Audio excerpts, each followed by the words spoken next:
everybody, this is Brian. And I'm Logan, and this is Tops. Sup? What's up, bro? About to get school. Ready? Wow. Easy Bottoms. Sup? Happy Monday, friends. Wow. Easy Tribbles. Sup?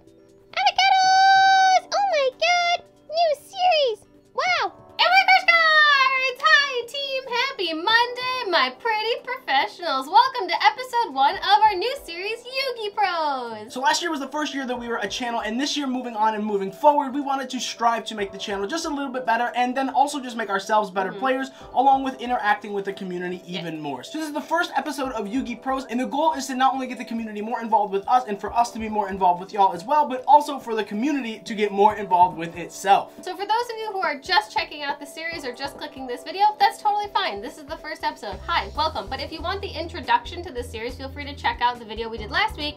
We'll tag it somewhere up here. But just a quick rundown of this series is basically every week we will be covering a question that you guys asked in the comment section. How do we pick what comment we discuss? Well, you guys are going to comment your question. It can be anything Yu-Gi-Oh related. It can be, I don't know how to link summon. It can be, I don't know what to side deck. Anything, you name it, put it in the comments. And basically you guys will be upvoting the comment that you think deserves to be next week's topic. So not only should you be commenting, but you should also be reading through everyone else's comments and upvoting the ones that you think are the most important to talk about, because we're gonna look. And you'll have all week to comment and upvote comments. So don't worry, you have a long span of time where you can come and check back and see if your comment is doing as well as you want it to. And if you have a comment or a question that didn't get covered the week before, you can comment it again, and who knows, maybe it'll get upvoted the most this time. You never know. The whole point of this series is basically to just help grow the community, grow us as players, and just kind of have us all learn off of each other. It's gonna be fun. It's gonna be a good time. I'll go to episode 1. So before we get into the first question, if you guys are not already a subscriber, feel free to go down, hit that subscribe button, throw this video a like, and comment your question for next week. Woo!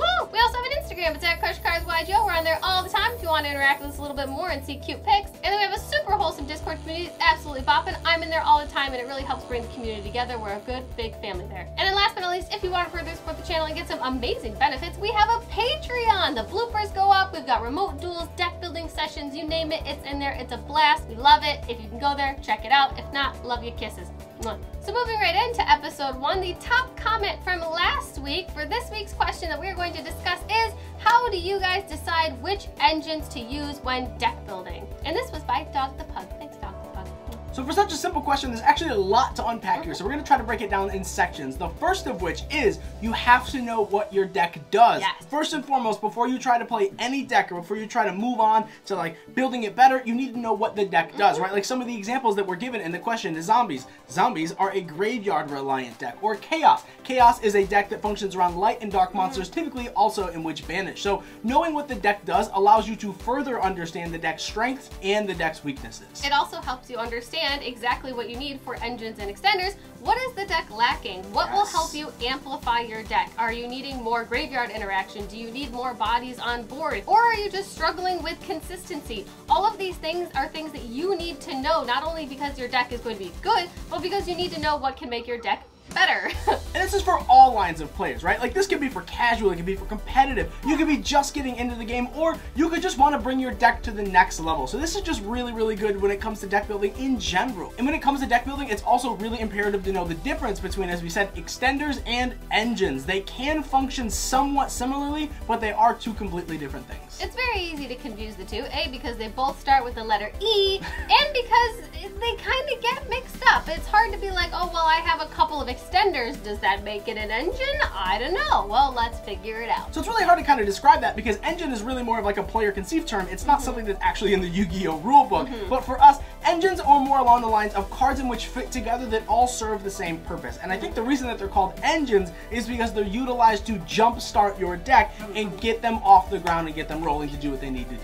Yes, all that horsepower. Which isn't to be confused with extenders, which are basically just bodies that put themselves on the board, or cards that just do one thing on their own. They're cards that do things on their own. That's what an extender is. An engine is a package. It's a bunch of cards that do a linear thing or a circular path that interact together and need each other in order to fulfill the thing that you want them to do. Yes. So like think of the invocation engine. It's like you need 3 Alistair, you need invocation, you need the fusion monsters, you need a meltdown. Like you need to have those things in order for the play to commit properly. Whereas in extender, it's just like, oh, I'm playing 3 Jester Confit because he just special summons himself. Or I'm playing 3 Kaliga Clawcrow because he just special summons himself. Those are extenders. And it's good to understand this because even though your engine does exist, your engine can function as an extender. Because in the comment that was asked, you know, one of the things for zombies was I was using the rocket engine because the rocket engine is just a free synchro level 8 that gets you 5 mils off the top of your deck into your graveyard. Zombies is a graveyard reliant deck, so putting 5 free cards in your graveyard, the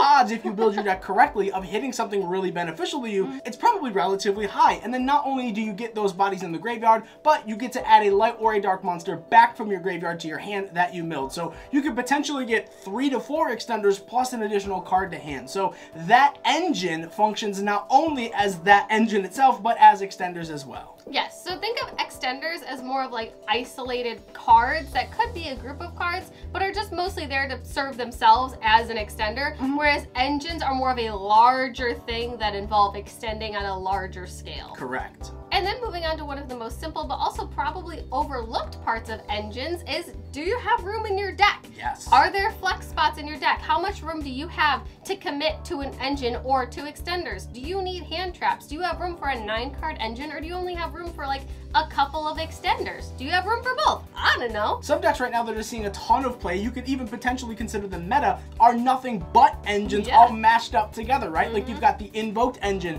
you've got Dogmatica, you've got Zodiac, you've got Eldritch, all of which are kind of seeing like cohesive play together because Eldritch is a trap deck that doesn't need a normal summon. So that's why a lot of people are either playing the Invoked engine or the Zodiac engine, because the Zodiac engine along with the Invoked engine get you some sort of interruption off of a normal summon without interacting with your back row at all, so it doesn't really do anything. Zodiac is a little bit more popular now because going first you can set up a Trident for a pop, or going second you can literally just make Zeus. And the Zeus is really powerful also because you can send your own Eldritch back row while you clear your opponent's cards. You at the end phase just get to set a bunch of resources again. So the engines have a ton of synergy. That's another really important thing when it comes to deck building, is the engines have to have synergy with the actual deck and the functionality of what it's trying to do. So not only do they interact well together, but they can also work on their own. Like the Zodiac engine can function by itself while the Eldritch engine functions as a sort of backup because it's obviously a back row deck. So they flow really well together and they facilitate plays in alliance with each other rather than conflicting. So another example of synergy is a deck that we put out just a couple months ago is the Thunder Chaos deck. Thunder Dragons has always been one of our favorite decks, and the Chaos engine in which came out of Toon Chaos,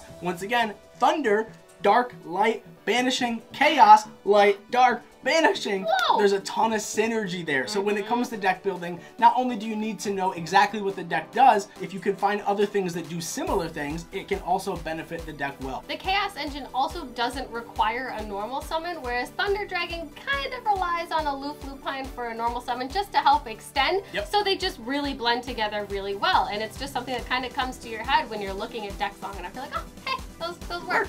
Colossus to 1. You need to be mindful of if your deck relies on types. Does it rely on attributes? Does it lock you out of your extra deck? Are you locked into a certain type of monster for the whole turn, or because of your field spell or whatever? Like, you need to know these things. You can't put stuff in a deck and then be like, oh, I can't actually do this. Well, yeah, of course you can if you're locked out of something or you have certain restrictions applied. You have to be mindful of what your deck is doing. Again, know thy deck. And then segueing right into knowing thy deck, if you're going to be looking for engines and extenders, you need to be doing the research to like find those cards that will make them match. It sounds really tacky, but like use the internet. The internet is very far and wide and it's everywhere and it has everything in it. Like you can literally just go on Google and type up something that you're looking for and it'll come up. There's over 10,000 Yu-Gi-Oh cards.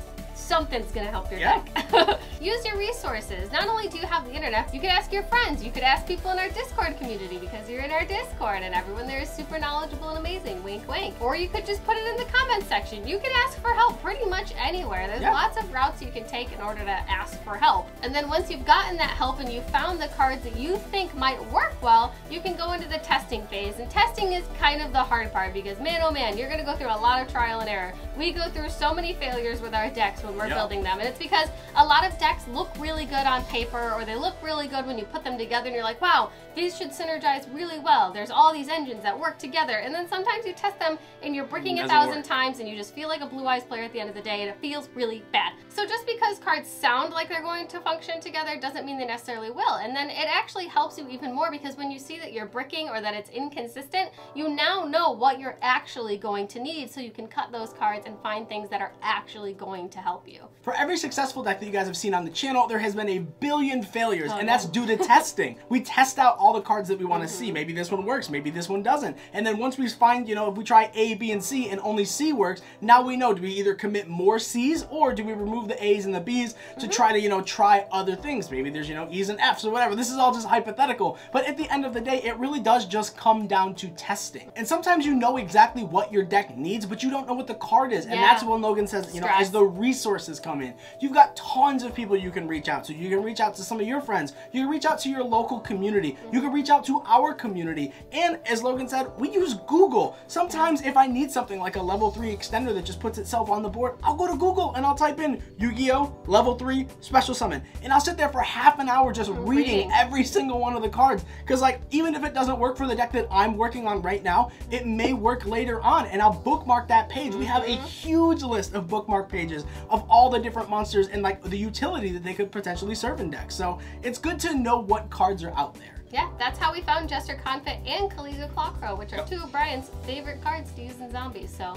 And as far as knowing all the cards that are out there, unfortunately, some of that stuff is out of your control. A lot of it is experience-based. If you have players that have been around for 10 years, they are more familiar with cards that have been around for those 10 years. You know, we've only been around for 2. We don't know cards that were around in like 2003, 2004, but we're very familiar with the cards that have come out in those last 2 years. So the more you play, the more you commit, the more Yu-Gi-Oh! That you're involved with, the more communities that you immerse yourself in, the more knowledge you'll have. And that's really good to hold on to long-term. When it comes to deck building, at the end of the day, it really is about deliberate effort. You can't just expect like, oh, I'm just going to smash these decks together and just hope for the best. Like, you have to be paying attention to cards that are coming out, sets that are coming out. Like, if they're a common card, don't discredit it, because there are cards like Parallel Exceed that people kind of overlooked, and they were like, oh god, this is one of the most amazing extenders like ever printed, it's really and it's a common out of Echo. It's like things like that. So if you have a bunch of cards in bulk, like maybe go through them. Give them a read, see what there is, because they might be an extender for you, or they may be part of an engine, who knows? And then the last area to touch on when it comes to that is organization. Some of the thing that helps us keep organized is honestly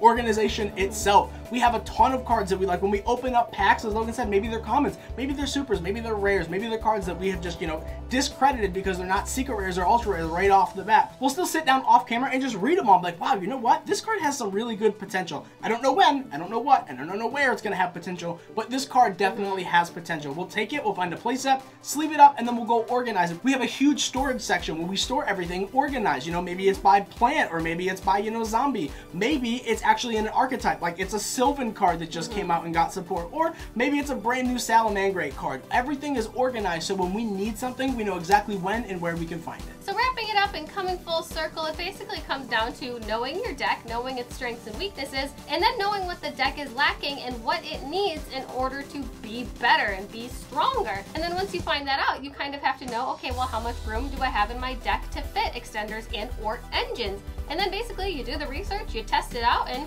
you learn from there. And hopefully all that knowledge makes you a better player. And that's hopefully the goal of this entire series, is to connect with us and to connect with everyone else in the community and just grow as players. So make sure you leave your question in the comment section down below, and make sure you are checking out periodically throughout the week and upvoting the comment that you think deserves to be talked about in episode 2. So that wraps it up for episode 1 of Yu-Gi Pros. Thank you all so much for watching this video. We hope you enjoyed it. We hope you learned something. Feel free to like the video and check out all of our links in the description box down below. We love you, you matter, and we will see you guys tomorrow for a Marincess deck profile. We're getting back in the pond, we're getting our mermaid tails wet, and it's going to be a great time with Blue Tang Boo Tang. See you guys tomorrow. Bye, y'all.